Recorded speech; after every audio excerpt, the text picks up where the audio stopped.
అందరికీ 'ఊడలమర్రి' ప్రోగ్రామ్ గుర్తుందా? లైక్ రీసెంట్‌గా వైష్ణవి అనే ఆమె చనిపోయింది గదా! వాళ్ళ హస్బెండే చంపాడు గదా! అట్లా ఏదో ఒక ప్లేస్‌లో ఎవరో ఒకరు ఎవరినో ఒకరిని చంపేస్తూనే ఉన్నారు. లైక్ కాన్స్టెంట్‌గా.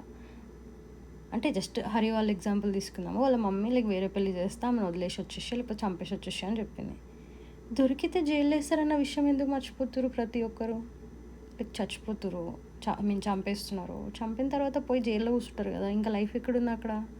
ప్రతి ఒక్కరికి ఈ లాజిక్ ఎందుకు అర్థం కావట్లేదు. నేను చిన్నగున్నప్పుడు 'ఊడలమరి' ప్రోగ్రామ్ వస్తుండే టీవీలో. ఏదో ఛానల్‌లో. అది చూస్తేనే దడొచ్చేది నాకు. చంపితే అమ్మో! ఇంత ఘోరంగా ఉంటదా? ఇంత ఘోరంగా ఇన్వెస్టిగేట్ చేస్తారా? ఇంత ఘోరంగా చంపేస్తారా? ఇంత ఘోరంగా భయపెడతారా? అని చెప్పి. ఎట్లా పట్టుకున్నారు? ఏంది అని పోలీస్ వాళ్ళు ఏం చేసినారు అని చెప్పి ఆ ఇన్వెస్టిగేషన్ మొత్తం చూపించి భయపెట్టిస్తుండే. లైక్ నాకైతే ఆ మ్యూజిక్ లైక్ ఆ ప్రోమో ఐ మీన్ ఆ యాడ్ మ్యూజిక్ వస్తేనే భయమొచ్చేది.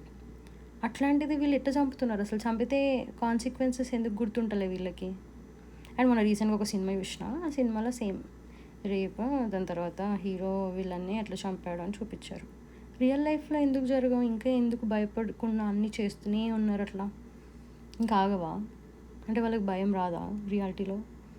అది తెలుసు మనీ ఉంటే, పతారా ఉంటే ఎవడేం చేయలేడు అని. బట్ ఏమో జస్టిస్ రాదా? అన్యాయం జరిగితే వాళ్ళకి న్యాయం జరగదా? ఎన్ని రోజులు కొట్లాడాలి? కొట్లాడినా కూడా ఏం యూజ్ ఉండదు. ఎటు పోతుందో లైఫ్.